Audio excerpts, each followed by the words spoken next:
తెలంగాణలో కావచ్చు, భారతదేశంలో కావచ్చు, మావోయిజం అంతమైపోతుంది అని చెప్పేసి ప్రకటనలు, మావోయిస్టు నాయకులు, పెద్ద పెద్ద నాయకులు కూడా లొంగిపోవడం, కొంతమంది అరెస్ట్ కావడం, ఎన్కౌంటర్లలో మరణించడం, ఈ విధంగా జరుగుతూ పోతున్నది. కానీ దీని వెనక మావోయిస్టులని అంతం చేయడం కోసం కేంద్ర ప్రభుత్వం ఏదైతే చర్యలు చేపట్టిందో ఆ చర్యల్లో భాగంగా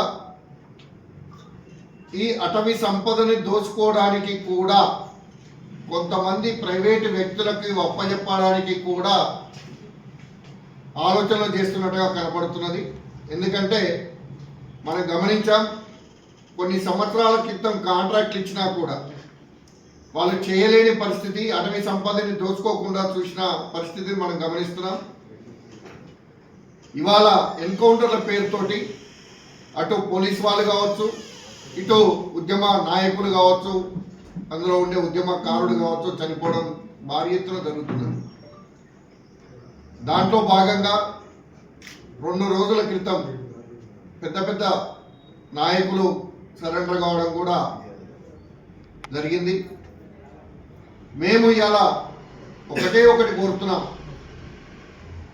ఉద్యమకారులకు ఏదైతే ఉన్నారో ఉద్యమకారులు ప్రజా ఉద్యమాలు చేసి ముందుకు రావాల్సిన అవసరం ఉన్నది.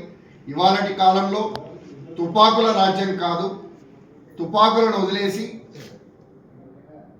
మళ్ళీ జనస్రవంతిలోకి వచ్చి జనంతో ఉండి జనం కోసం పనిచేయాల్సిన బాధ్యత ఇవాళ అడవిలలో ఉండి చేయాల్సింది ఏం లేదు. ఎందుకంటే మనం గమనిస్తే ఎన్నో కుటుంబాల ప్రాణాలు పోయినాయి. ఇవాళ అదేవిధంగా ఎదురుగా ఉన్న పోలీసు కుటుంబాల ప్రాణాలు కూడా పోవడం జరుగుతున్నది. ఇద్దరు ఒకరికొకరు చంపుకుని ప్రజలకు ఇబ్బంది, అదేవిధంగా వాళ్ళ కుటుంబాలకు కూడా ఇబ్బంది కలిగించుకోవడం మంచిది కాదని తెలియజేసుకుంటూ ఇవాళ ప్రజా పోరాటాలు ఈ AK-47 అనే ఆయుధాన్ని వదిలేసి ఓటు అనే ఆయుధంతో ప్రజల ముందుకు రమ్మని చెప్పేసి కూడా కోరుకుంటున్నాం. మేము ఆల్ ఇండియా ఫార్వర్డ్ బ్లాక్ పక్షాన కోరుకుంటున్నాం. ఆ రోజున సుభాష్ చంద్రబోస్ గారు All India Forward Bloc party పెట్టక ముందు కూడా మన భారతదేశాన్ని ఆక్యుపై చేస్తున్న బ్రిటిష్ వారిని తరిమి కొట్టడం కోసం మీరు రక్తం ఇవ్వండి, మేము స్వతంత్రాన్ని తెచ్చిపెడతామని చెప్పేసి యువతని మేలుకొల్పి సైన్యాన్ని తయారు చేసి భారతదేశం నుండి బ్రిటిష్ వారిని భయపెట్టి పారదోలిన వ్యక్తి నేతాజీ సుభాష్ చంద్రబోస్. ఆయన ఆశయాల కోసం ఆ రోజున ఏ విధంగా అయితే చేశాడో ఈ రోజున మీరందరూ కూడా అదే మైండ్ సెట్లో ఉన్నారు.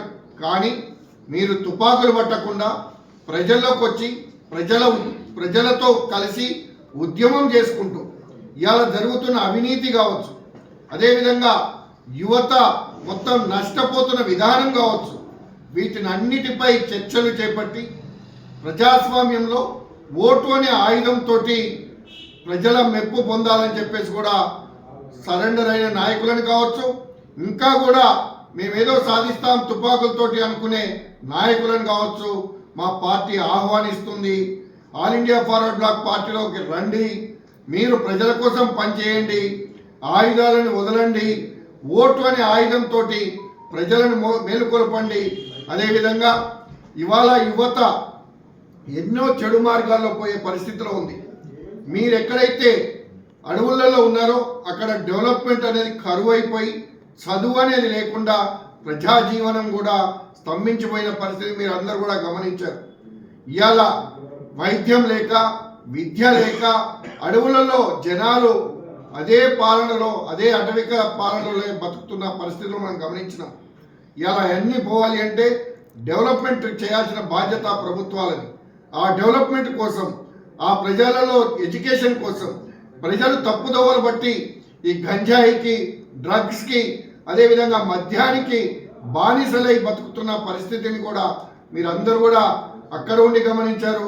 ఇప్పుడు ప్రజల్లో ఉండి గమనిస్తూ ప్రజలందరినీ కూడా ఉద్యమ స్ఫూర్తితో తీసుకొని వారందరినీ కూడా మేల్కొల్పి ఇవాళ ఓటు అనే ఆయుధంతో ఇవాళ జరుగుతున్న రాజకీయ ఏదైతే చెడు మార్గాలలో రాజకీయం నడుస్తుందో ఇవాళ మనం గమనించవచ్చు. ఒక విషయం కూడా చెప్పదలుచుకున్నా ఇక్కడ.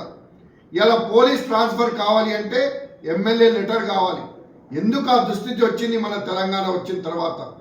దాదాపు 12.5 సంవత్సరాల నుంచి మనం గమనించినప్పుడు ఏ పోలీస్ ఆఫీసర్ కూడా పనిచేయలేని పరిస్థితి. ఇలా ఒక ఎమ్మెల్యే వస్తే వారికి సెక్యూరిటీ ఇచ్చే పరిస్థితి. పోలీసులు కూడా మేలుకోవాల్సిన అవసరం ఉన్నది. ప్రజల కోసం పనిచేయండి. ప్రజలకు ఏదైతే పన్నులు కడుతున్నారో వాటి ద్వారా మీకు ఉద్యోగ శాలరీస్ వస్తున్నాయి, మీ కుటుంబాలు పోషింపబడుతున్నాయి. కానీ ఇలా రాజకీయ నాయకులు ఏదైతే వాళ్ళకి తలొక్కి పనిచేస్తున్నారో అది కరెక్ట్ కాదు. ఐపీఎస్ ఐఏఎస్ ఆఫీసర్లు అందరూ కూడా ప్రజల కోసం పనిచేయమని చెప్పేసి కూడా ఈ సందర్భంగా కోరుకుంటూ, ముఖ్యంగా ప్రజలలోకి రమ్మని చెప్పేసి మావోయిస్టులందరినీ కూడా కోరుకుంటూ, ఎన్కౌంటర్లతోటి ప్రాణాలు తీసుకోవడం కరెక్ట్ కాదని చెప్పేసి తెలియజెప్తూ, మరి ఒక్కసారి ఆల్ ఇండియా ఫార్వర్డ్ బ్లాక్ పార్టీలోకి మీ అందరినీ కూడా ఆహ్వానిస్తున్నాం. ప్రజా ఉద్యమం ద్వారా ప్రజలతో కలిసి పనిచేద్దాం. ఓటు అనే ఆయుధంతో ఏదైతే మత కుల రాజకీయాలు చేస్తున్నారో వాళ్ళందరికీ కూడా బుద్ధి చెప్తామని చెప్పేసి తెలియజేస్తున్నాం. ఇప్పుడు మావోయిస్టులు లొంగిపోయిన వాళ్ళే అంటున్నారు మావోయిజానికి అంతం లేదు, ఓన్లీ విరామమే అని ప్రకటించింది. దానిపై మావోయిజం అనేది ఎప్పుడూ పోదు. మీరు గమనించండి, నిన్న ఒక పసిపాప కాలుతో తంతే చనిపోవడం జరిగింది. అది అహంకారం అనో లేకపోతే ఇంకో కులానికి అడ్డకట్టు కాదు. అక్కడనే ఒకటి తయారైపోతుంది, అక్కడనే మొలకెత్తుతుంది. ఈర్ష్యా భావం కావచ్చు, కోపం కావచ్చు, దాంతో ఒక రకమైన వ్యతిరేకత ఏర్పడి ప్రజల్లో ఈ అన్నిటికీ దారి తీస్తుంది. అంటే దానికి తుపాకీ ఒక్కటే సమాధానం కాదు. ప్రజా ఉద్యమాల ద్వారా, చట్టాల ద్వారా, రాజ్యాంగబద్ధంగా మనం చేయొచ్చు. దాన్ని మేము కోరుకుంటున్నాం.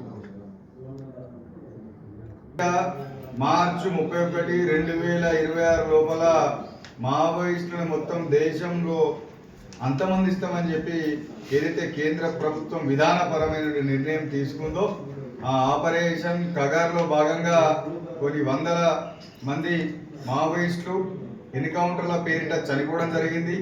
వందల మంది మావోయిస్టులు జనజీవన స్రవంతిలోకి పోలీసుల ముందు లొంగిపోవడం జరిగింది. మరికొంతమంది అటవీ బాటలోనే ఉండడం జరిగింది. All India Forward Bloc party పక్షాన మేము ఒకటే అప్పీల్ చేస్తూ ఉన్నాం.